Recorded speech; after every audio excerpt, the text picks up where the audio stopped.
Okay, Rachel, do you want to do the intro? What's the intro? I forgot how it goes. Well, Braden and I can do the intro. You have to rap. You were supposed to have written a verse. Okay, I'll start off, and then Braden will pick up, and then I'll come back in and intro Rachel. Sounds good.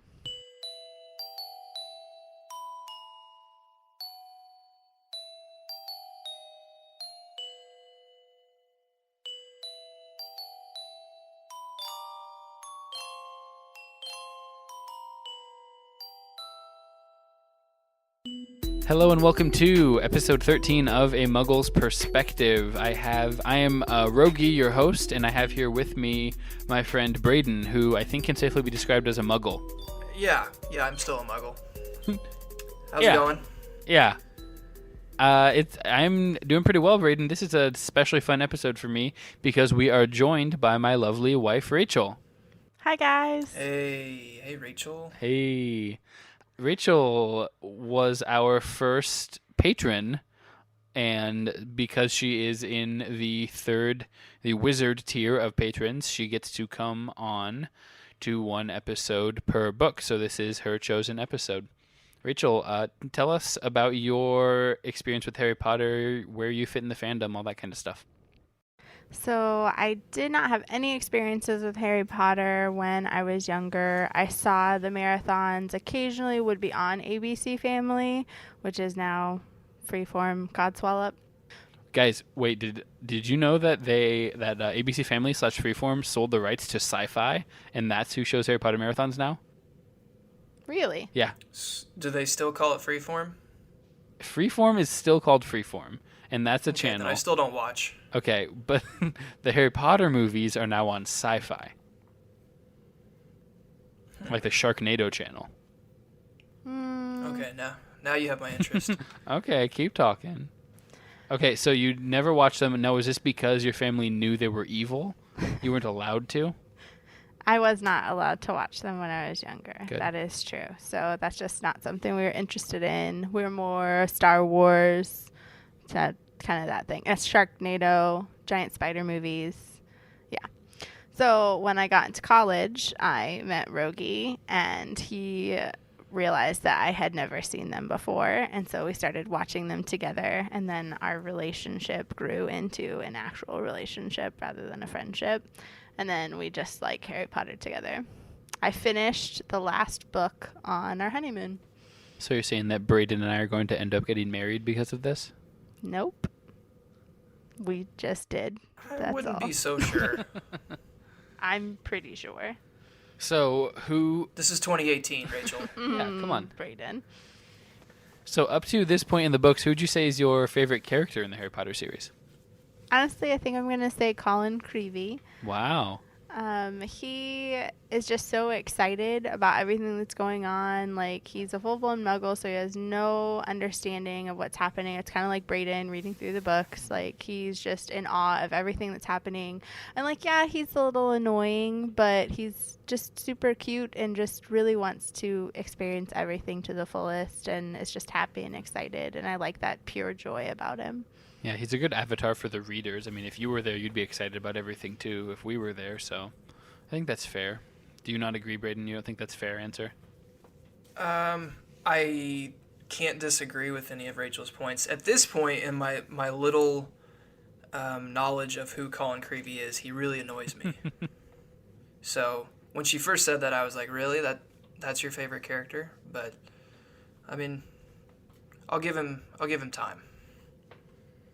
Thank you. Yeah, that's fair. I mean, like, he is annoying, but that's being 12. The whole point of being 12 years old as Harry is being annoyed by 11-year-olds.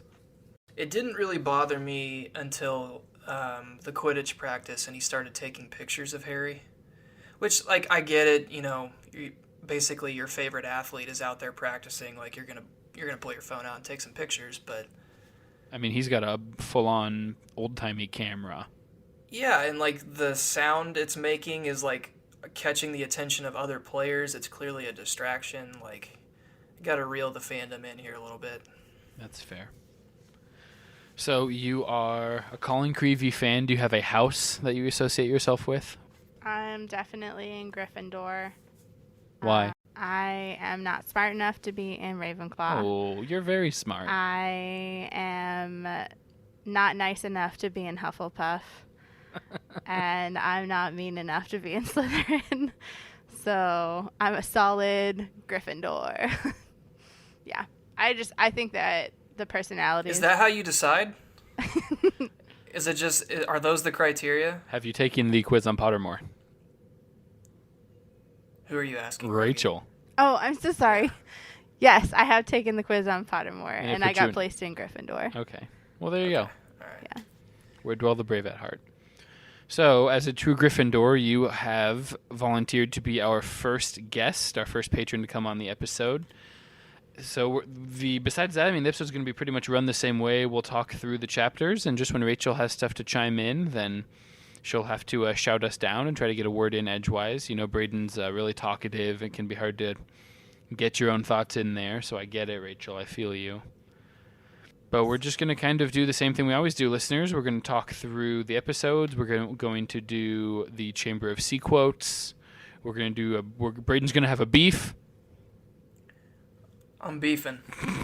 I was waiting for you to go, bwah, bwah, bwah. Braden's beef. Braden's going to have a beef. We do have a patron's peeve that we're going to come up with later here in the episode. We're going to jump right into Chapter 7, Mudbloods and Murmurs. Braden, what did you think of these two episodes compared to these two chapters compared to the last two that we read? Remind me of the last two chapters, the big points. So that's the hardest thing for me is like we spend so much time between chapters. I need like a refresher. So the last two chapters were the Whomping Willow. They got blocked at the barrier. They couldn't get through. They had to drive a car to school. And then we had Gilderoy Lockhart, which is basically being introduced to Lockhart. We're starting second year. Harry going to his classes. Lockhart thinks Harry is trying to get famous. Mm-hmm. Signed he's photos. The ultimate tool. Yeah, he's being Lockhart. So now we're to Mudbloods and Murmurs, and that's really where it starts out. We get about a page of Harry having to dodge Lockhart, who's running into him everywhere in the hallways. He's having to dodge Colin Creevey, and this is just the most famous we've ever seen Harry. Yeah, the fame's really setting in. Now, is his life really that annoying? I mean, can you put yourself in these shoes of someone that is walking around school and like constantly in your life there are these two people that you're trying to avoid? I don't know if I can put myself in his shoes. Have you ever been famous, Braden? I've never. Well, I assume it's hard to say now. How many subscribers do we have? Producer Jeremy, how many subscribers do we have? Oh, 1 million? Wow, I guess we got 1 million subscribers now. Wow. So I guess I'm going through it right now. Wow. No, I think the Colin Creevey thing is like a lot different than the Lockhart thing. That's like innocent fame, like teenage girls showing up at your concert. Like that's the Colin Creevey Which thing. we've all experienced. Yeah. And then the Lockhart thing is like creepy dad that thinks way too highly of himself. And kind of, I feel like is going to end up making life a lot harder for Harry at Hogwarts. Yeah, I like that creepy dad analogy. I definitely... Everyone knows that one dad that you're like, yep, hello, Mr. Smith. Like, yep, thanks. Oh, okay. Yeah, but I want to hear Rachel talk about Lockhart because she, when we were talking before the episode, seemed like a lot more to say about him. Well, that's her patron's peeve for this week. Rachel, what are your thoughts on Gilderoy? Yeah, I don't like him at all. I find him extremely annoying when I watched the movies first, so that's how I kind of got indoctrinated. And immediately, as soon as he came on screen and started talking, I was annoyed. And I was just in that constant state whenever he popped up. And that same thing happened when I read the books for the first time. I was just like, ugh. I would make that verbal sound and like my shoulders would slump and I would almost become like depressed that I was having to like be involved with this character. But yeah, it would just kind of be frustration because of the things that he would do and how he acted, just pompous. And yeah, JK did a great job with this character because she did exactly what she finished her goal with him, because I don't like him. I don't want to see him. I get annoyed with him every time he comes around. She did a great job portraying him how she was wanting to. So let me ask, as someone who hasn't seen the Chamber of Secrets movie, and both of you can answer this, I don't know who directs the Harry Potter movies, but said director, do they do a good job of choosing the right actor for Gilderoy? Yeah, it's Kenneth Branagh who plays Gilderoy, who is basically like he was famous before this role for being a like Shakespearean stage actor, like doing very serious roles. And am I allowed to look up a picture of him? Yeah, you can. That's fine. Look up Kenneth Branagh. Okay. How do you spell his last name? Branagh. Okay. Oh yeah. What else is he in? He's in like should tell me. Hamlet. Thor. Okay. Thor? I guess he's in Thor. Anyway, yeah, I think he does a good job of capturing the Lockhart air of sort of vapid, like there's nothing there going on, but also like you said, pompous and very confident, unearned confidence. Like suave too. Like he thinks he's yes, suave. Yeah. That's what he's trying to put on, is that he is just very calm and collective and just kind of slides in, and yeah. Yeah, I guess so. I mean, he definitely wants everyone to know when he walks in the room. What? Did he go to Hogwarts? What house is he in? Yeah, he was a Ravenclaw. Really? Mm-hmm. Was that already stated in No, the book? that's an extra thing on Pottermore. Oh, okay. Yep. So we've got to avoid these guys, but then the big point that we get to in Mudbloods and Murmurs is Quidditch practice. So were you at all surprised when Wood shook Harry awoke for Quidditch practice? Was that on the top of your head? Like, oh yeah, Harry's got to go to Quidditch practice. No, that was a surprise, but I like it. It's very in character. I like where Wood's head's at. Yeah. I think that Wood sees the opportunity with Harry. You know, you've got the player of a lifetime there in the Gryffindor house, and you got to take advantage of it. You got to get the team together and rally around him. Yeah, I guess get out there early. It reminds me of NFL team camps going on right now. Like, those guys got to get used to each other, build the chemistry.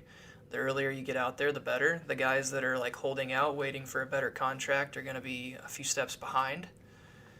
So, get the team out there early. You've got to. I feel like that can only be a good thing. Got to take advantage of your short championship window. That's what I mean. Yeah. In Hogwarts Quidditch. Yeah, you know what I'm talking about. So that was one of my questions I was going to ask. Are Wood's training tactics reasonable? And you're like, yeah. Get up early. I think so. I mean, like, yeah, it's if I'm on Team Gryffindor and I'm like wanting to sleep in on a Saturday, I'm a little bummed, but I think it'll pay off in the season. Here's what I'm saying. Like, just tell them. Just schedule it. Maybe 2 days before. That was weird. Hey, guys. Yeah. We have early morning Quidditch practice. That's all I'm saying. Yeah. Because he's keeping them on their toes. That's true, I guess. There are no scheduled practices. It's whenever he bursts into your bedroom. At the risk of reading too deeply into this, I get that he can just open up Harry's door and go shake him awake, and he does that with the Weasley twins. But how did he wake up his chasers? That's a good point. That's a good point. He's not allowed in the girl storms. I'm sorry. No. Yeah. Yeah, no, that's... Did he throw rocks at their window in Gryffindor Tower? Maybe he's dating one of them and we don't know it. He got on his broom and went up to the window and started tapping and was like, hey, get up. Wake up. Still not okay. Still not okay. It's not okay. Like, it's not okay. He can't be outside their window. Like, I mean, They could be changing. They could be doing anything that girls need to do. How early to get was themselves it? That's what ready. girls do. Change. Yeah, there could be a lot of changing going on in there.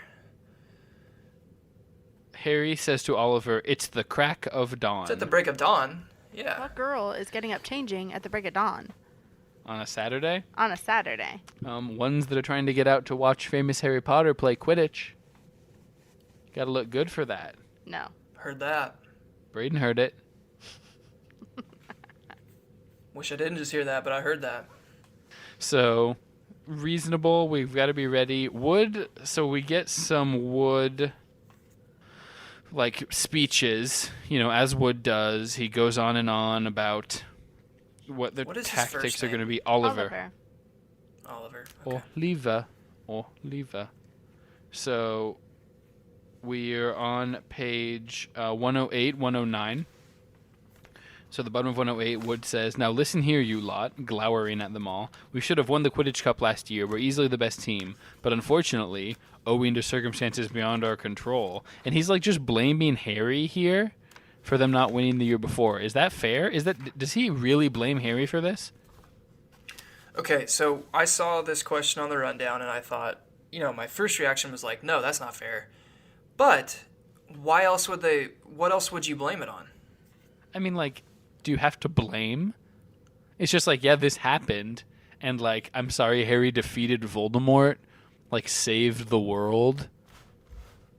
And so you just don't complain about it? I don't think he's explicitly, like he says due to unforeseen circumstances. It's not like, well, Harry sucks and that's why we lost. It's like, well, Harry had to look evil in the face and defeat it, but... Well, counterpoint, on page 109... right or wrong, as far as his tactics go, it's not like it's the truth. If Harry's there, they probably win. I think we also need to consider that Oliver lives and breathes Quidditch. This is all he cares. He doesn't care about Voldemort. He That's doesn't what I'm care saying. about what happened last year. Like, yeah, he's annoyed, but like, this is his first. Isn't this their first practice? Like, this is their first time to get out there. He just needs to say all that needs to be said about last year and then move on. Wood took a moment to regain control of himself. Their last defeat was clearly still torturing him. I mean... He has not slept since last season. Yeah, this guy's intense. He's been sitting on his broom looking into the girls' dormitory for 9 months, waiting for those seekers to wake up. Hopefully not. It's not okay. But he's intense, and if you're a member of the Gryffindor team, you're not questioning your captain's passion for the game. That's true. I can respect that. Was it necessary for him to point out why they lost? Probably not. All I'm saying is he's not wrong. Necessary? No. Fair? Yes. Yeah. So he takes an hour explaining like tactics and diagrams and stuff that they just ignore. Yep. Gonna run the triangle offense. So yeah, the motion, the motion offense. So okay, like that's New fine. scheme this year. They're not really getting out there, and then they finally do. And my guy Malfoy walks up with a note from Snape. Not Malfoy. Okay, Malfoy's on the team. But we don't see him yet. He's there. He's in the group that walked up. The Slytherin team has a note saying, "I, Professor S. Snape, give the Slytherin team permission to practice today on the Quidditch field owing to the need to train a new seeker." Is this fair? Gryffindor booked the pitch. It's not fair, but I also think the entire point system that they allow the professors to just like dictate amongst themselves is also unfair. So in the spirit of that, if I'm Snape, yeah, why not? It's just do whatever you want. Yeah, honestly that's what it is. What if, like other than the What if McGonagall wrote that same note, and they just both showed up with notes? Like, what are we talking about? It's just a note. Yeah, it is funny that all the Gryffindors just sort of like accept that. Like, oh crap, they have a note. Yeah, like Like, well, we can't it's do a anything note about it versus I signed up on the paper. I'm assuming there's some sort of Google Doc that they use to keep track of who gets the pitch. The official pitch Google Doc, yeah. It seems like that should override the note. So what should they have done? Should they have gone to Dumbledore? Well, I mean, in probably Hagrid, right? In fairness, Flint says, what does he say? He says there's plenty of room for both. Yeah, teams. where is that? Oh, it's on the bottom of page 110. He had a look of trollish cunning on his face. Plenty of room for all of us. And, like, that's fair. Like, you can just... Yeah, it's like splitting the field, like doing a half and half thing, and then maybe you could scrimmage a little bit at the end. Is that going to end well? No, but it's, again, referring to NFL team camp, like, people get in fights. It's part of true. it. At camp? Yeah, they do Oh, yeah. joint practices sometimes. Really? Mm-hmm. NFL Twitter refers to it as skirmishes. Yep. Skirmishes. Get off me. There's a lot of gear off in me. Yeah. At NFL Tons. joint practices. So Snape sends a note, and then I can't let this go. On page 111, Fred, aren't you Lucius Malfoy's son? Like, how does Fred still not know who Malfoy is? So I couldn't tell if that was sarcastic or not. Kind of like a shot at, like, oh wait, you didn't even play last year. Like, who are you? Like, I don't even recognize you. Do you go to school here? I hope that's true. I mean, I just don't read that, said Fred, looking at Malfoy with dislike. So, like, I guess, you know? Well, you tell me. Like I said, I haven't seen the movie. I don't know how they portray that. Oh, that line film, is definitely not said. Oh. Okay. Well, then it's up for interpretation then. How do you read it, Rachel? I don't know, because when I was kind of glancing through the book, the chapters again, and I can see it being sarcastic because it's Fred and George, but also, like, they just, like, re-met him at the beginning of the school year because they saw him at Flourish and Blotts, right? When the whole thing went down with the parents. Yeah. So this isn't a surprise. It's like they clearly know who he is. So I feel like it has to be sarcastic because, come on. That's where I was coming from. Like, they know who Draco is. Page 39. So we're in the flying car, and they're trying to think of someone with a grudge against Harry who would send Dobby to him as a joke. Draco Malfoy, Harry explained. He hates me. Draco Malfoy? Said George, turning around. Not Lucius Malfoy's son. I've heard Dad talking about him. He was a big supporter of you-know-who. Lucius Malfoy. They seem to know Lucius Malfoy better than Draco Malfoy. Okay. Are Fred and George just that much cooler than Harry and Ron when they're at school that they don't even know anyone like 2 grades down? I just feel like Rachel was saying, after that whole episode in the store, like where their dads got into a dad fight. Yeah, and so that's how he knows him. He's like, oh, that's that kid that was hanging around with Lucius Malfoy. So what I'm saying is, how did they not know this guy from the year before? I don't know. Yeah. What were your thoughts on the whole new broom situation? So that's sort of... I mean, can I segue into my beef? Pwah, pwah, pwah, pwah. Braden's beef. Ooh, that was a real beefy one. A real beefy intro. Jeremy, keep that one. So my beef for chapters 7 and 8. Is that where we're in 7 and 8, 7 right?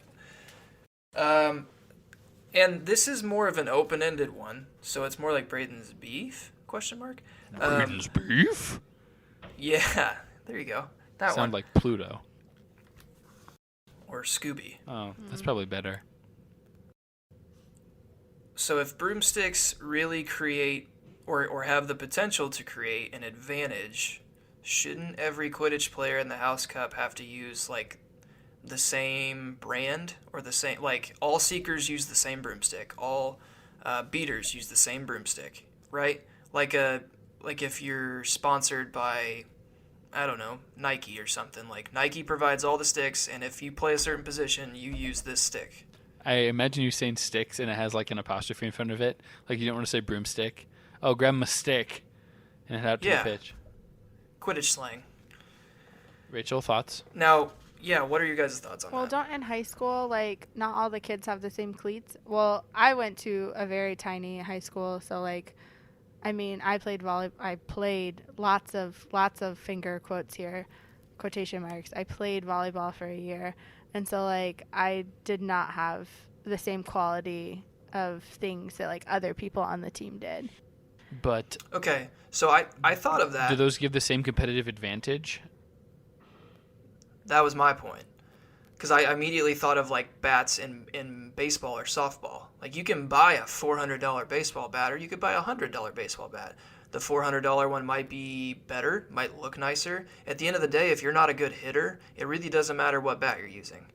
But if you're flying around on a friggin' broomstick and one is like immensely faster than the other and like handles better, that's a huge advantage. That can make kids like Malfoy, who's not even good, all of a sudden be in the same like playing field as Harry. Listeners, I need to point out that Braden has not seen Malfoy play Quidditch. He's just assuming he's bad. I am assuming he's not as good as Harry. My standard is Harry here because Harry played as a first year. Draco was nowhere to be found during first year. That's true. So I'm not trying to say Draco's bad. I'm sure he's decent. Obviously J.K. Rowling's going to create the rivalry there on the Quidditch pitch as well. But like Hermione says, like I think you liked that quote. Like she had, like at least the Gryffindor players didn't have to buy their way onto the team. Yeah, she says they got in on pure talent. And so this is just a long-running question of like what does talent mean on a Quidditch pitch? So, like, we know, for instance, there's people like Neville and Hermione who are just bad at flying. Like, flying on a broomstick is not their thing. So, to a certain extent, it's on the person to keep balance and to turn quickly and intuitively. Okay, so maybe handling isn't that big of a deal, but, like, speed definitely is, right? Yeah, I mean, like, positioning is important, knowing where to go. Angles, cutting things off, but you'd think having better top end speed would just be objectively better. Yeah, so I don't know. I'm open for discussion on this particular beef. If listeners have an opinion, I'd be open to hearing that as well. Isn't it like the different vehicles like in Mario Kart then? That like not everyone has the fastest bike, but like they like the different characters use it better because they're like lighter or heavier or whatever, like that it just really depends on like who the person is that's operating that. That's true. Maybe some brooms don't get as high of a top speed, but they have better balance and they are steadier in the wind or something like that. Sure. That's fair. I guess to me at the bare minimum there should be like some sort of sanctioning body or committee that kind of regulates like what broomsticks you can and cannot use. That's super fair. Like, lest we forget, McGonagall just bought Harry a broom first year. The best broom. And not everyone has access to these. I think something that we are undervaluing a little bit is familiarity with a broom. So, like, even if Harry jumped on, Harry's really good, and he could make, like, one of the bad school brooms decent, but it takes time for him to get used to kind of how it handles and how it controls.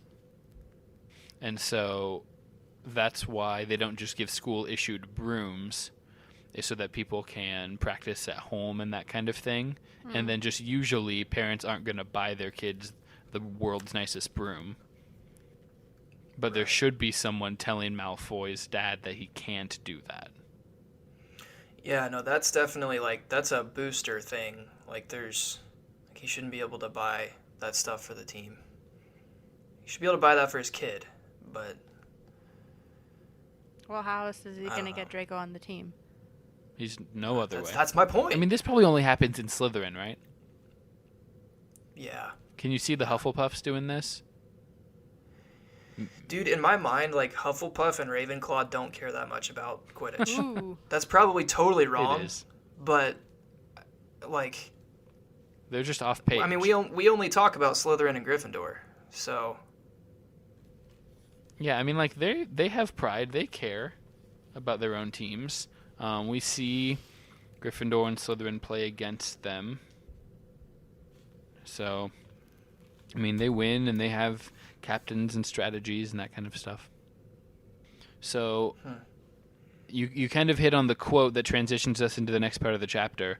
Hermione says, "At least no one on the Gryffindor team had to buy their way in. They got in on pure talent." And then how does Malfoy respond? He drops the M word. How quickly did you realize how big of a deal this was? Well, it says Harry knew at once that Malfoy had said something really bad because there was an instant uproar at his words. So I kind of assumed, like in my mind, I saw the scene from Sandlot when Hamilton the Babe Porter tells the like rich kids that ride in on their bikes, like, you play ball like a girl. And like the camera just pans to everyone's face, including his own teammates, with just this like total look of bewilderment, like their jaws hit the their jaws hit the floor. I thought you saw. were referencing the scene where he. See, I'm not that familiar with Sandlot, but the kid Squints. brings his dad's Babe Ruth signed ball, and they hit that over the field, and he's like, "Oh yeah, it was signed by some guy named Ruth," and they were like, "The Sultan of Some SWAT." lady. Yeah, some lady. Baby Ruthie. And Yeah. they're freaking out that he would bring a Babe Ruth signed ball. Yeah, I saw more of like, this is an insult to, like, it's just kind of an unwritten rule. You don't say it aloud. Yeah, you definitely. And so when he did, everyone was kind of like, It is definitely a big deal, and Ron just goes for it. yeah, and I knew this was going to happen. Like, he's got to get that wand fixed. My guy. This is getting ridiculous. If only he had like a rich best friend. That's what I mean. I'm starting to get annoyed with Harry. For Ron's wand. Like, be a friend. Go grab some money. Help him out. Yeah, it seems like for Harry's own safety. Yeah, because, these are some pretty serious repercussions from his, like, malfunctioning wand. He's vomiting slugs. Yeah, he sure is. And not just once. This is like this happens over a course of like 2 or 3 days, right? It's hours. It's by the end of that day, he's good to go on it. I mean, either way, like, once would be enough. Yeah, and it just keeps happening. Dude's vomiting like slugs 3 at the once entire at some day. points. I like the depiction of the Slytherin team. They were paralyzed with laughter. Flint was doubled up. Malfoy was on all fours, banging the ground with his fist. Have you ever actually laughed that hard, sincerely? No one has. So Malfoy is just purposely overreacting to try to shame Ron more, right? The pounding of the fist on the ground is a telltale sign of overreaction. No one has ever laughed that hard. I'm not saying no one has ever doubled over in laughter, rolled on the floor maybe. No one has ever pounded the floor they were laughing so hard. Rachel? I feel like I might have seen some people laugh that hard before. Down on all fours. To where Punching the it ground. caused them to punch the floor. Like, slap it. Yeah. Not their knee. Yeah. The floor. Well, they're not. They're on their knees. They fell to their knees. See, like, I've fallen off of something laughing so hard. Like, I've fallen out of a chair. I have rolled around on the ground. I've ruffled. Yeah. So, either way, it doesn't matter. It's just that Malfoy is doing Malfoy things, and I kind of wish Ron would have just, like, ran over and puked some slugs on him while he was on the ground. Into his hair. You have to spend 6 more hours redoing it, re-greasing it. Yeah. So Harry's like, "Oh, let's just take him to Hagrid." Obviously. Yeah, that's hilarious that that's their reaction. Well, didn't you Hagrid's say house. because it's closer? Hagrid's house is close. Yeah. I mean, taking it from the Quidditch pitch all the way up to the nurse. That's a far... They can do magic. Why can't he just levitate him up through the window Does he know with how? wood? Put him on a broom. I'm sorry. Well, we're going to need Hermione to do that. Well, Harry right? can, if we're levitating him, yes. But Harry can just, like, wrap his arms around Ron and hop on the broom together. Like, a broom can fit 2 people.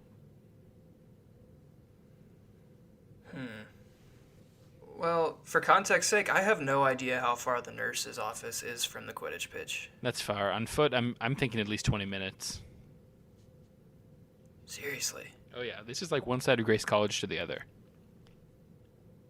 That helps me not at all in terms of context. It's like from Triple X. I have Wabash and Purdue. It's to like go from off Triple of. X to Mackey Arena. Okay, yeah. So not close. Not close. Not far, but not close. I mean, they're on the grounds.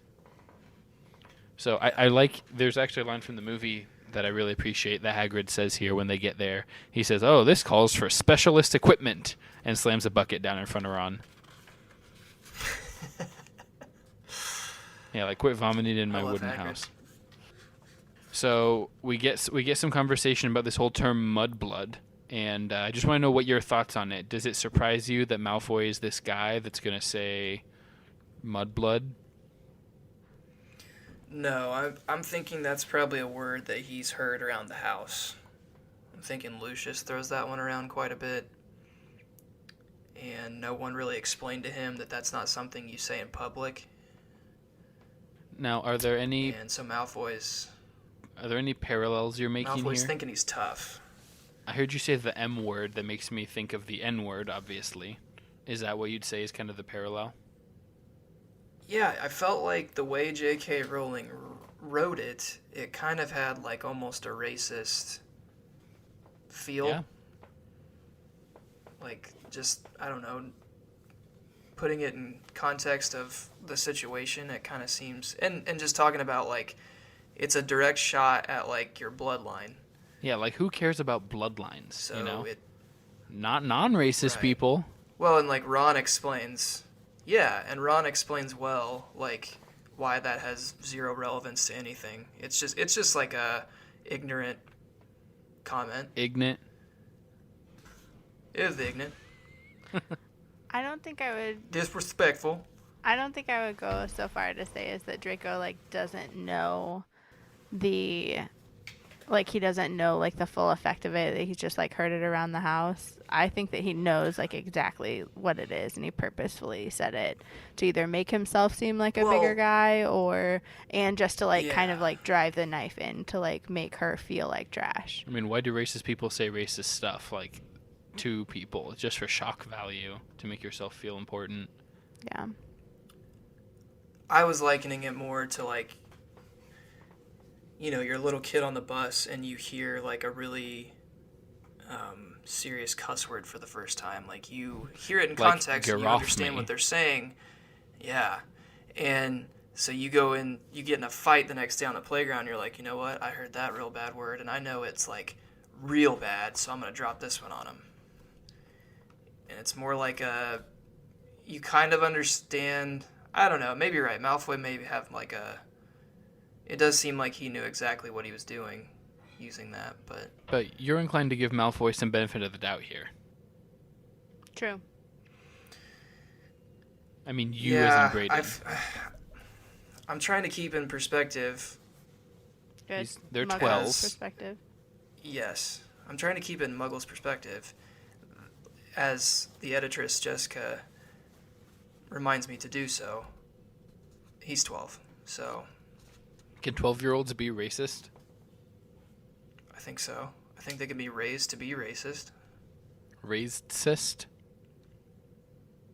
Yeah, exactly. Look at us on this Harry Potter podcast just dealing with social issues. Welcome to Muggle's Perspective. That is, I mean, JKR is pretty into some social issues. Like on Twitter, she's all about the whole Brexit thing and Scotland becoming a country. And then she has this giant. So she's like the richest woman in the world. Or like that's. I'm sure that's not true, but she's like right up there. Like she's a billionaire. Yeah, I would have to think. I mean, as well as the Harry Potter series has done. So she has a big foundation that she puts a ton of money into called Lumos, and so what she's all about is orphanages and institutions. So there's all this research that shows that kids who are institutionalized just are way behind, and like it's really bad for their development.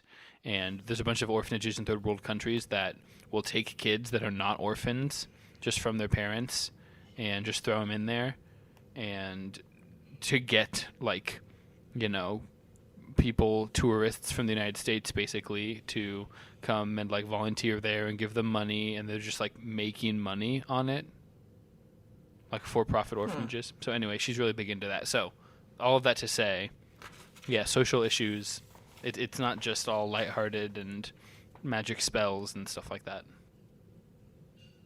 Yeah, this is the very beginning of like just kind of, we're going to see more of this and the ideas of it. So spoilers.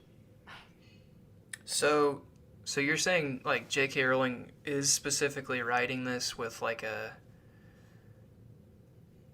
kind of a social bend? I'm just saying that like she as a person is has a social worldview, and that kind of thing is going to come through in your writing. Sure.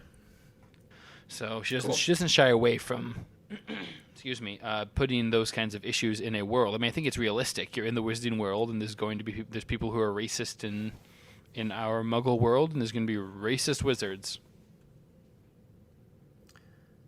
They am racist wizards. They am racist wizards indeed. So we've got the backfiring wand that needs to get fixed. I really liked that Lockhart showed up. I don't want to leave that yet without asking, why isn't it getting fixed?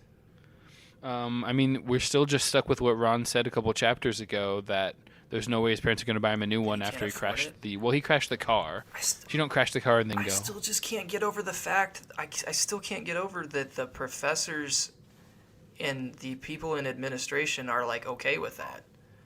Like they're trying to teach him how to be an effective and well-trained wizard. How are you going to do that if you're making yourself vomit slugs because your wand is broken? Yeah, it doesn't make a lot of sense. It seems like he's a danger to those around him. I mean, you can't just poverty shame the guy, I guess. No, but How many classes does he actually use it in? Charms. Transfiguration. Potions sometimes. Like a little. A little. How much is it? Cursing Malfoy. How much is a wand? Isn't it like 100 galleons? It's like 10 to 12 galleons. 10 to 12 galleons. Okay. But that's like one That gallon's is like a couple $100, yeah. Ours, right? Okay. So yeah. I just feel like Hogwarts should have a set of like just very basic, boring wands. Just in case like students break them and need a loaner until they can buy a new one. That's actually super true. I agree. I've never heard that before, and I agree with that take. I'm sure the teachers have backup wands. I mean, mostly just... Right, but I'm saying mostly just because of your point. Like, he's a danger at this point to students around him and the professors themselves. Yeah, he smacks Flitwick. Was that last chapter? Is that this chapter? I think it was this one. He launches something and it hits Flitwick in the face. Like a square between the between eyes the eyes. or something. It raises a green lump.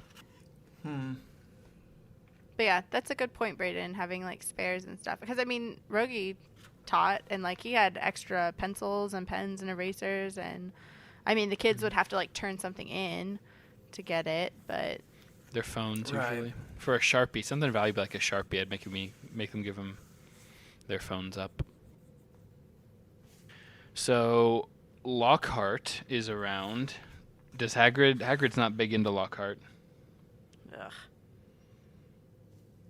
I would have loved if J.K. Rowling wrote about the conversation. Like, we got to, like, kind of jump worlds into, like, the mind of Hagrid as that was going on.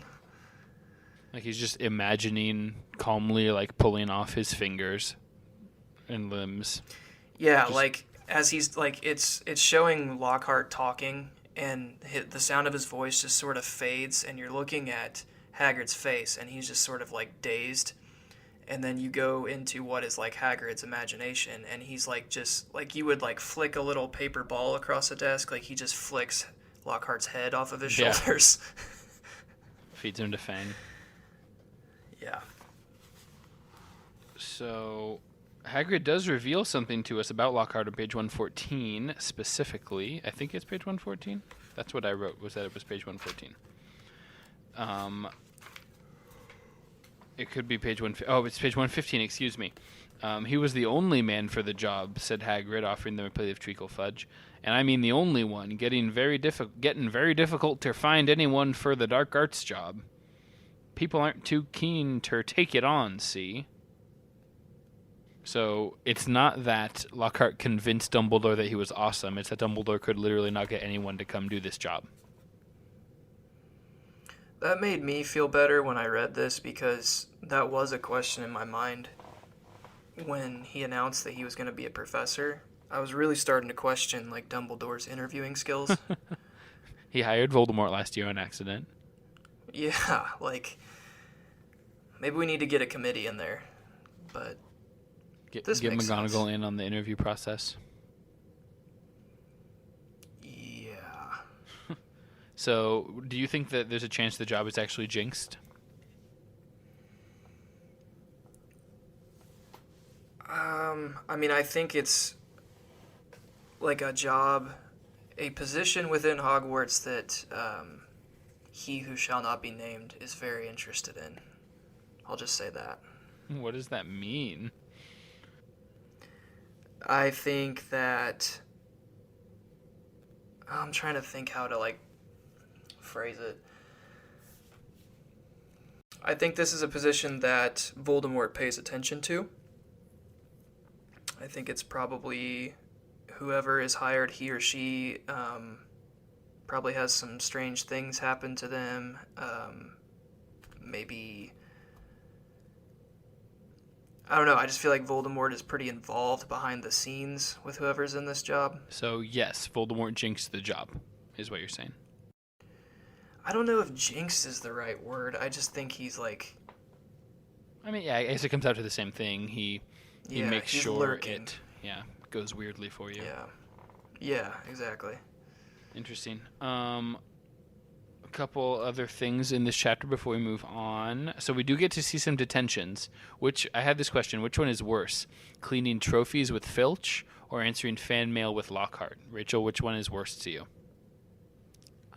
Probably the cleaning one, because I don't really like cleaning. So you're choosing to be with Lockhart. I mean, I can put up with his annoyingness for an hour. I'm just imagining 4 hours. But was it supposed to be that long? Ron I'm just took even longer. imagining hanging out with Filch for a long period of time and him just like sputtering and being mean and kind of maybe spitting on me while I'm like really just trying to hardcore clean this without magic, like Vomiting slugs on it. just having to re-clean it after that. In this specific scenario, I would choose to do my detention with Lockhart, Braden, even do you- though how disgusted I sorry. am with him. Braden, do you agree? I 100% agree. Wow. Because I actually think it would be kind of funny to sit and listen to Lockhart talk about his fans and how crazy they are about him. Like, I think his arrogance is comical at times. So, like, I'm not saying I would want to go sit and help him address fan mail. Like, that is a punishment. But, like Rachel said, given the two, I could at least, like, it's not hard work. I'm sitting there just addressing envelopes, and I get to listen to this tool talk about how great he thinks he is. And it's kind of funny. Versus, like, yeah, Filch seems, like, pretty weird and creepy. Gross. And, like, Ron comes back sore, right? Yeah. Like, his muscles are seized up from polishing the house cup or whatever. The Quidditch cup. Yeah, so it's kind of a unique situation because Ron is actively bad at cleaning like a muggle because he's used to things being cleaned by magic. And Harry's actively good at cleaning things because the Dursleys use him as slave labor.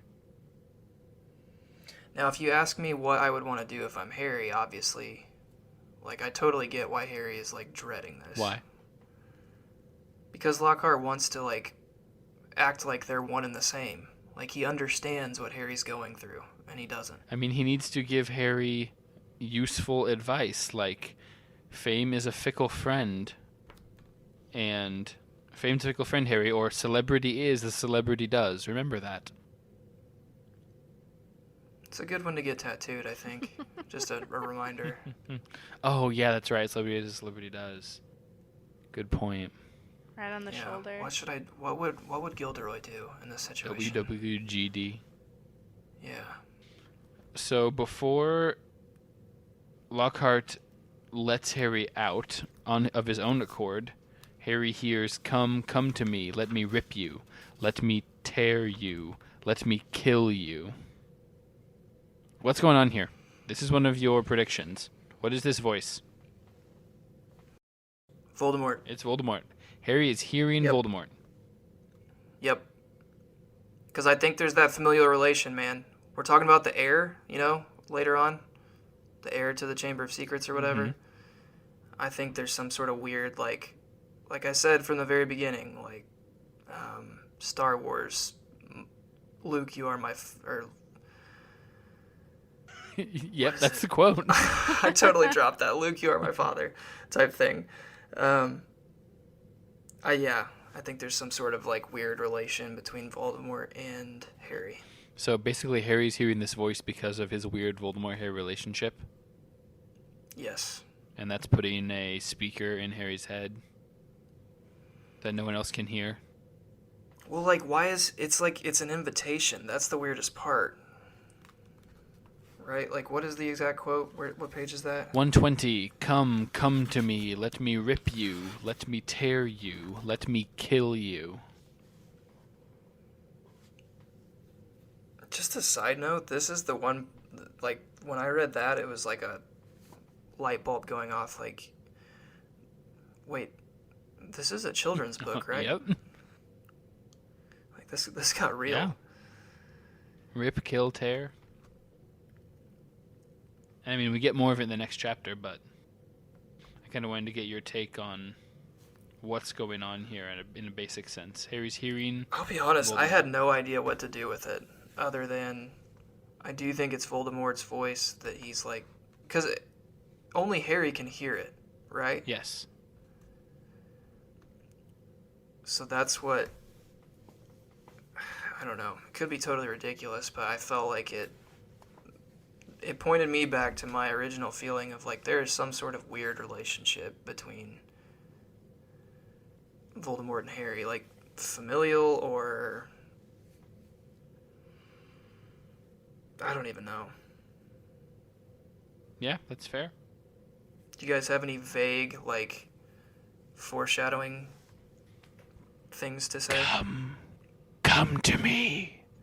Let me rip you. Let me tear you. So yeah, Voldemort. Braden, I need you to take us into the Chamber of Sea Quotes for Chapter 7. My favorite quote, as I was in the chamber, I'm trying to find the exact page for you. I apologize. If you wrote down Page 118. 118. Yeah, so this has really no relevance to any important point in the chapter, but they are talking about, it says an engorgement, they're talking about Hagrid's pumpkins that he's growing that are the size of a small shed behind your house, which is funny in itself. But Hermione's interested in how he did it, because Hermione. An engorgement charm, I suppose, said Hermione, halfway between disapproval and amusement. Well, you've done a good job on them. And then Hagrid responds. So it's really this whole paragraph, not so much one quote, but I like how it ends.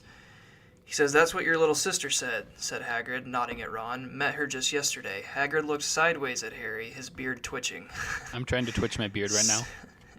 Yeah, I actually wanted to ask you that. What does that look or feel like when you twitch your beard? And then it said she was just looking around the grounds, but I reckon she was hoping she might run into someone else at my house. He winked at Harry. If you ask me, she wouldn't say no to a signed, and then Harry tells him to shut up. I was like, that's a real zinger from Hagrid. What was he going to finish that sentence with? A signed picture of him and Gilderoy. Oh, okay. A signed... Or Could be something else. Maybe a little AMP After Dark. I don't know. Signed phone number. A signed. What could 11-year-old Ginny want from 12-year-old Harry? A signed love letter. A signed cloak to keep her warm Nice. at night. A signed like undershirt. Rachel, you can pipe in at any time. Put yourself in 11-year-old Ginny's shoes here. Yeah. What do you want Harry to let's sign? let's get the female perspective here. The female. I would Almost assume perspective. like a piece of clothing or something. Which piece? I don't know. Cloak's too big and clumpy.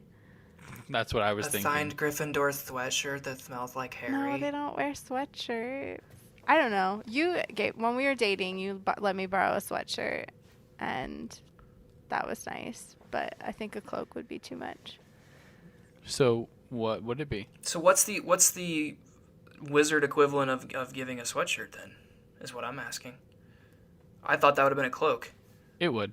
No, there's too much fabric. It's like a cloak can pretty much be a blanket. I think that's romantic. Give him a blanket. You gave me a blanket to take to Spain. Yeah, You didn't sign it though. I didn't sign it. Here's the better question. Rachel, you are Ginny Weasley. You want let's go with Hagrid's line of thinking here. You want something signed from Harry Potter. What is it? Probably a small picture that I could carry around with me. Fair enough. All right. A signed contract stating A that. love contract. Yeah, love contract. A marriage A certificate. signed marriage certificate. She's 11. Come on, man. It's gonna happen, and I think that Hagrid will officiate it. Aw. And your tur over her. Wait, let me get a swig of pumpkin juice. Yeah, I'm Guys. sure it's pumpkin juice.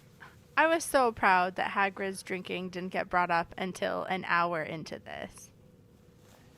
We did make it a long time. That was good for us.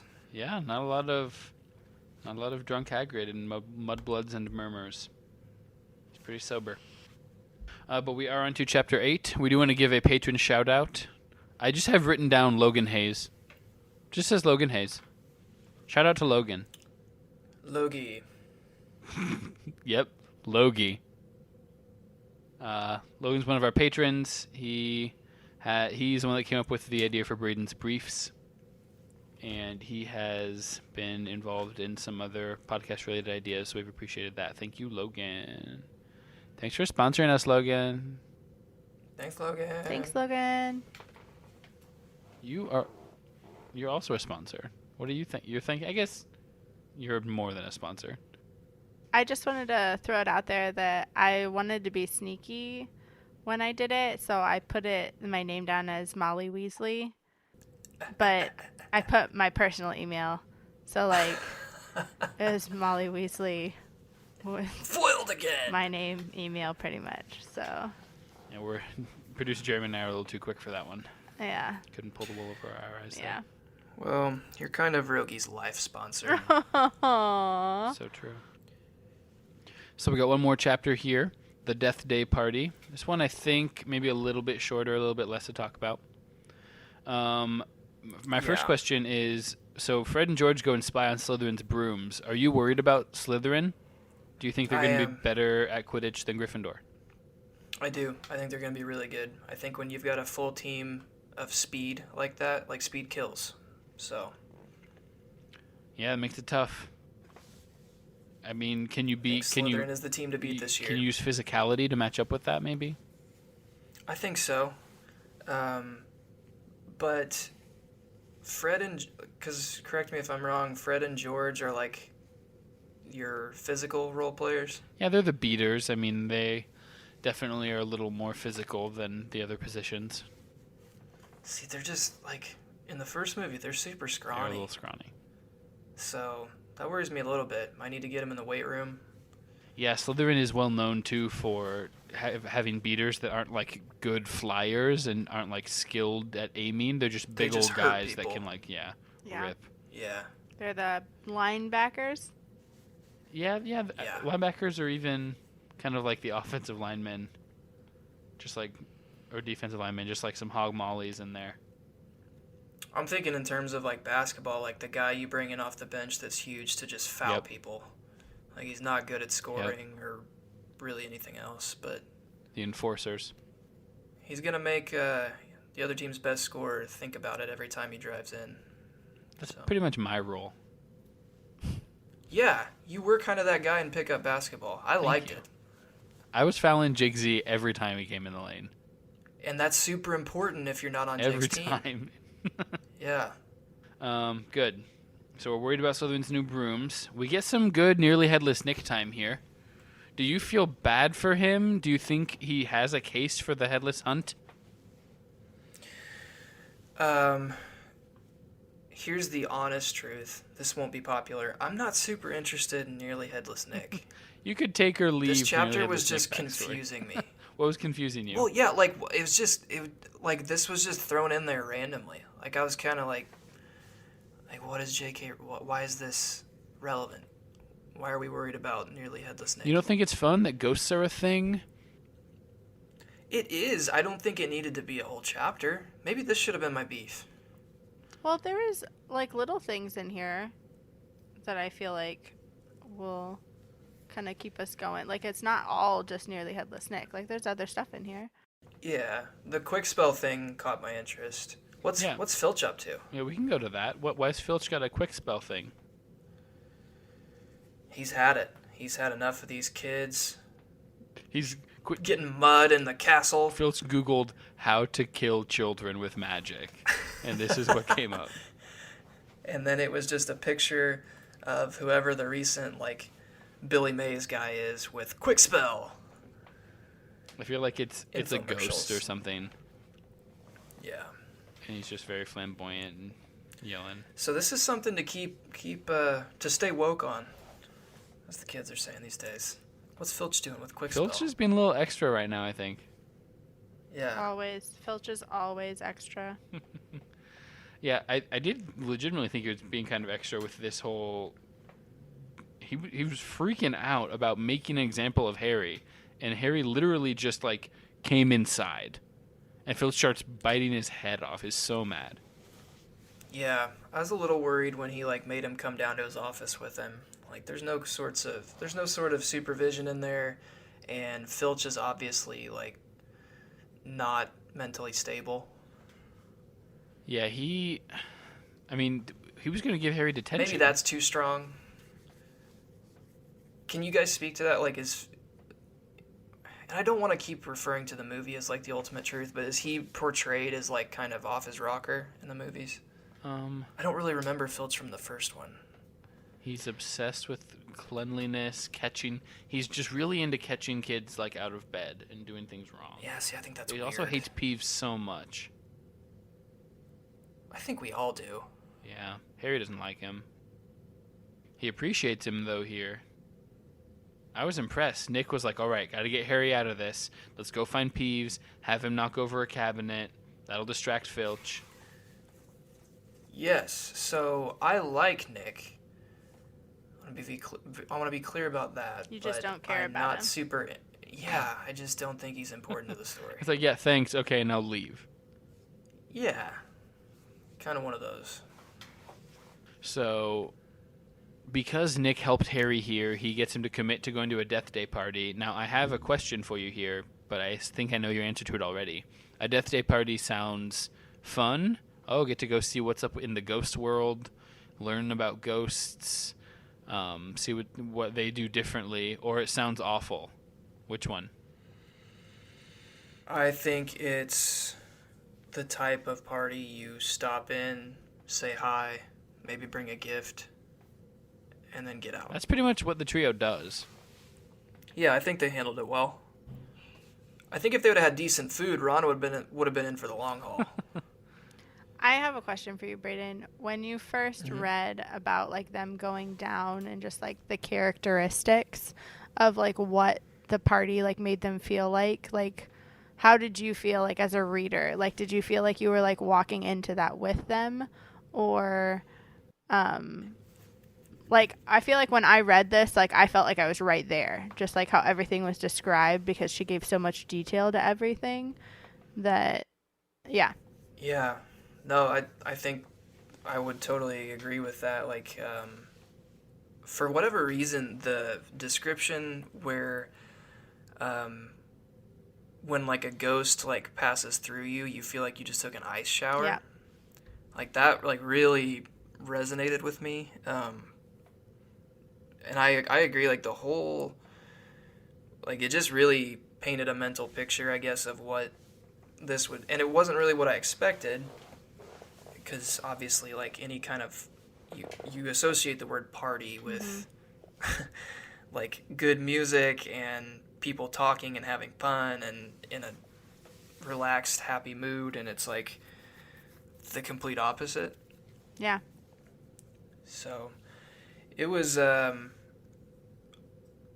think that's something that, and I haven't read all of these books yet, obviously, but I think this is part of what makes this particular series so successful and J.K. Rowling successful as a writer is like, I mean, just how you described it, like she can kind of put you right there in the story, right there in the specific scene, and you can, like the feeling of the ice shower and the smells of the food and like just the environment that the colors create, like the black drapes and the, like all of that. I don't know. No, yeah, I mean, that's exactly what my thoughts were. Yeah. Yeah, I think J.K. Rowling's a master of show don't tell. She doesn't say they walked in and the party was dreary and they didn't like it. It's, oh, they're getting cold as they walk down, and it's these colors, and you're just picturing, you just can't help but put yourself there. Man, if I was cold and I'm walking past these like black candles with like soft blue flames and there's rotten food and you have to be careful about touching anyone. I mean, you get that. You feel that on a visceral level without her like stating it like I would if I was writing this. Yeah, like she leads you to the description that she would have used. You, the horse, drink it. Exactly. The muggle horse. As opposed to a wizard horse, which is a unicorn. Yes. Braden's unicorn. So we've got a ghost party. It's like, it's a ghost party. Okay. There's food. So like here's my question. Ghosts go through walls, correct? Statement? Ghosts can go through walls, right? Mm-hmm. Yep. Ghosts can go through people. Yes. So how did they get this food down there? They can't touch things. Peeves calmly and collectedly was like, he took their order for rotten peanuts and salmon. You don't think he would have that around? Not in the right quantities, and like it's like actually presented appropriately, like in bowls and stuff. I'm just imagining Peeves flying around the castle, picking up old food that he had shoved in like suits of armor and like behind tapestries and stuff. That's not what I'm picturing here with the type of food that we're talking about specifically. Well, I like my picture better. Bang! Large rotten fish laid on handsome silver platters. Cakes burned charcoal black were heaped on salvers. I don't know what salvers are. Savers? There was a great maggoty haggis. Where's he getting haggis? In the suit of armor head? I'll have the maggoty haggis. Maggoty haggis is like either the name of a ragtime song from like the 20s or a like metal band. We're Maggoty Haggis. Ooh, I like metal band. Yeah. Maggoty Haggis is definitely a metal band whose lyrics are inspired by their hatred for their parents. Where do you think he's getting it? Metal bands. I don't think it was Peeves. Okay. So where else? I don't know. I was trying to think, like, could he pay some sort of ghostly caterer? A caterer to the ghosts? I mean, if death day parties are a thing, then there must be a market for supporting them, right? I mean, party catering is an industry, right? In the real world. He sent out invitations, and like there's just a Had whole... to pay for those. There's a package. How did he send out invitations? Yeah, how do they get them? Because It's not he like doesn't have owls. money. like ghostly owls come flying in and drop off a letter to him. Maybe they use ghost owls, like dead owls. Guys, magic. But they don't have their wands. They don't need them. I just don't know. You met Moaning Myrtle. Your thoughts? I was mostly just. I mostly just found it hilarious how Hermione deals with her. Hermione's like, no. Like, it's so nice to see you outside the toilet. I think you look really pretty. She's like, you don't think I look pretty, you think I look fat. You hate me. Wow, what'd she say? Miserable, moping, moaning Myrtle. And Pete's is like, and Pimply. Don't forget Pimply. I just don't like, how does a ghost get fixated on his or her appearance? You literally can't change it. How old is she? She is like 13. She's a 13-year-old girl. 14. Fixed on her appearance, and she died. Come on. Yeah, can't argue with that. Get off me. Get off me. Ratings are so good. So we got Moaning Myrtle. She moans, she myrtles. And we've really only got one more big thing that happens, but it's a pretty big one. We get to hear another voice.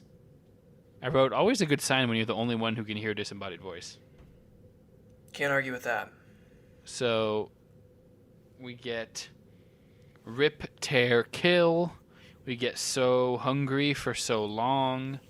Kill, time to kill. Okay, I just have to say something. I honestly thought that was Ron. That said so hungry for so long. Because, like, Harry had been telling them to shut up so he could hear the voice. And I'm not just saying that to be funny. I really thought that was Ron. Because he was, like, disappointed that the food sucked at the ghost party. So hungry, so long. He ran out of turkey legs that he kept in his cloak. He was down to, like, his waffles. I've already had my last one. I smell blood. I smell blood. So, given this new set of evidence, we've got some new stuff. We've got a petrified cat, Mrs. Norris. And we've got Draco saying, and the means of the air, beware, you'll be next, mudbloods. What do you make of all of this? Talk me through this whole thing. I don't know how. Well, then walk me through your confusion. So my first question is Mrs. Norris dead? Fair question. What do you think? Did you just shorten the word question? Yeah. Okay. Uh-huh. That is, by definition, extra. Extra. So that was my first question. Is Mrs. Norris dead, and why was she the target? I mean, if you could kill Mrs. Norris, wouldn't you?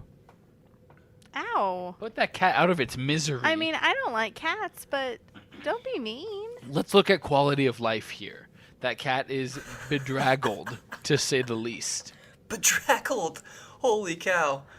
Excellent word. It has red eyes. Yeah, but What that's happened to it? Filch's, like, companion and friend. And it is a cat. It's a cat. And I'm on Rogge's team with that statement. Cat professor. We're She's just gonna not a throw cat. McGonagall She's a out person here. that can turn into a cat. Okay, but that's like her half sister. You don't know how this works. No, she's part of the family.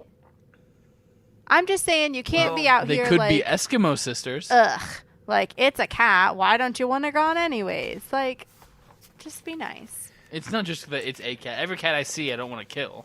I'm saying Mrs. Norris specifically is an unkind cat. She's never scratched Is them. consistently actively tries to get people in trouble. Well, that's her job. They're Filch not always trained doing her things to do wrong. that. I don't know. Honestly, the biggest thing I took from this whole sequence, though, is, like, it was alarming how Draco felt instantly, like, empowered by all of this. Like, he just reacts by like stepping into the spotlight and making his comments and throwing out the whole racist term again. So, yeah, I mean, I think that corresponds to how we see race and hate in the real world. I mean, that's what when racists feel that they're empowered and that they can do what they want to do, then that's when you get your marches and you get your burnings. But I guess what I'm saying specifically, like, I'm putting myself in the shoes of just a random student at Hogwarts. Like, if I walk through the corridor and see this, like, I'm freaked out. I'm speechless. I don't know what's going on. And Draco instead reacts by, like, yeah, like, beware. Like, he's empowered by it. So he might have some more information than the average kid. Yeah. Yeah. Draco knows something. I think Draco is being recruited by Team Voldemort. To just join the ranks. Yeah, like they see the potential in him as a young wizard and as a rival to Harry, like someone who can get underneath Harry's skin. So Team Voldemort has like scouting meetings. And they're like, all right, so who have you been checking up on? And someone's like, well, there's this 12-year-old who shows potential. Okay? Racist, check. Mad at Harry Potter all the time for no discernible reason. Yeah, he's that. And they're like, oh, sounds promising. Bad haircut, check. But is he like creepy, and does he say all of his statements with like a lot of conviction? He does? Oh, okay, well, yeah.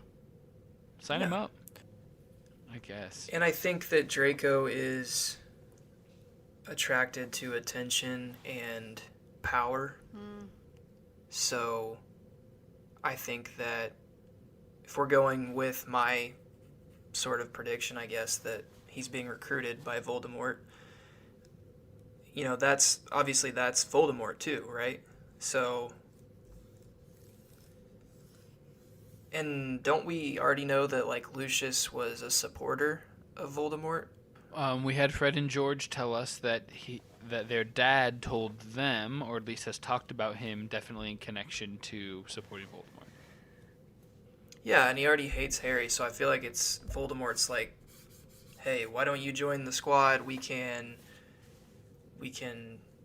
make you powerful. We can make you a big deal in the world of wizards and witches, and we can, the ultimate prize, we can help you kill Harry Potter. Or you can help me kill Harry Potter. Harry Potter will be killed, and it's fine. Yeah. So, do you have any specific ideas what this means? The Chamber of Secrets has been opened. Enemies of the air, beware. You think Draco's right? This has something to do with Muggle-born wizards. I felt like it was like there's some sort of breakthrough that has just happened with Voldemort. Like, he now has access to something he didn't before. Okay. I know that's really vague, but... So it just has something to do with a who is the a magical heir? step. Yeah, who is the heir? I feel like I can't answer that without knowing, like, the heir of what? Or the heir to what? The Chamber of Secrets. Well, what the heck is the Chamber of Secrets? Good question. Answer it. What is the Chamber of Secrets? It is a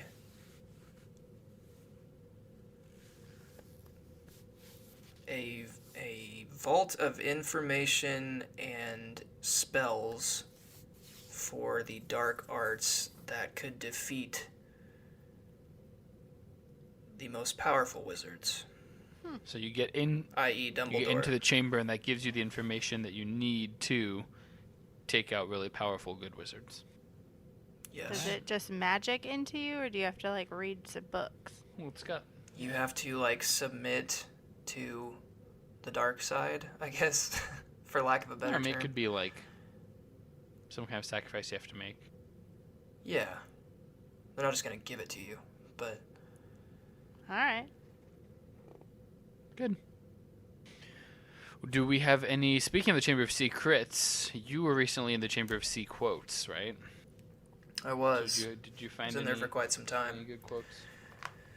My favorite one from Chapter 8 was on page 133. It is a simple quote, but it's a great quote. It is Ron interrupting conversation as they've walked into the Death Day party, and Ron says, "Look, food." So this was just funny for me because we're always, we've got the running joke of Haggard being sort of potentially an alcoholic, and now we have the running joke of Ron just always eating, always hungry, and so this was just perfect. We here at Muggle's Perspective like to confirm our biases. Yes. That is pretty great. Ron, Hermione's clearly trying to tell them something, and Ron's like, food. And I kind of imagine, as as Hermione and Harry, turn to look at Ron, he's not there, and they look back up and he's over at the table, leafing through things, trying to figure out what it is he wants to eat. Yeah, he's hoping that, there's going to be something that he'll be able to eat there, yeah. So, that's my quote. Good. Chamber of Sea quotes. So, guest, patron, do you have any thoughts to sum up these two chapters, Mudbloods and Murmurs and the Death Day Party? I thought these were some pretty good chapters, just kind of further us along and give us just more details of what's happening. It was kind of hard for me just because I don't want to spoil anything, and I'm very good at spoiling things. So you gained some newfound respect for the host. Yes. And I would just forget that I was supposed to be interacting, and I would just sit here and giggle at you guys because that's what I do when I listen. So. Well, if you listeners want to get the chance to sit here quietly in front of a microphone while we record and get to hear things sooner, get to hear some behind the scenes stuff, you too can garner that opportunity. I didn't set myself up well to finish that sentence. Braden, how can more people get on the show? They can become patrons. How? By going to our... I was scrambling for the name of the page. What's the word? Patreon.com. So you can go there and you can search Muggle's Perspective, or you can just go to patreon.com/Muggle's Perspective. Yes. They can also subscribe if they haven't already. They can rate and review the show on iTunes. If only there was some efficient way to find the links that they need to subscribe on iTunes and Google Play and follow us on Facebook and Instagram. Wait. Rachel, do you have any idea of how they could do that? We have that now. We have a website. Yeah, we do have a website. Producer Jeremy, out of the goodness of his heart, texted us a couple days ago and was like, look, I'm just buying mugglespodcast.com. This is just happening. So we have a website now. Boom. And yes, it looks pretty basic at the moment. It's not going to look exactly like this forever. We're going to get some pictures on here. We've got a background. Oh, I can see the Hogwarts Express now. I didn't see that the first time. We've got some background. We'll get some more links and some pictures and things like that. I mean, but it's kind of fun to have your own website. But it does have a link to the Instagram and Facebook page where you can interact with Trivia Tuesday and Witch Wednesday and see all the posts that we post. I was not aware of Witch Wednesday. Yeah, we've got Meme Monday, Trivia Tuesday, Witch Wednesday. It's why I give you a choice. So, kind of like which detention would you rather have, Filch or Lockhart? Last week's, I think, was would you rather have a broken wand for the year or have Lockhart as a professor? So it's kind of a this or that. Do you know what Thursday is, Okay. Braden? No. I know, you don't. It's Trendy Thursday. So I put some kind of You have merch. told me that before. Yep, and then Funny Friday. So come do that. Comment. Post your issues, questions, amusements with Braden. Braden doesn't get on. We're not spoiling him. So it's fine. That's fair. That's a good point. We want to thank our producer and editress, Jeremy and Jessica. They do an awesome job of making sure this gets out, and it sounds great. We think it sounds pretty great. The sound quality, we don't think that we say great things because we're not pompous. I think you guys sound great, and I think Jeremy and Jessica are great for making you sound great. Thank you. And join us next time for chapters 9 and 10 of Chamber of Secrets. See you then. Bye.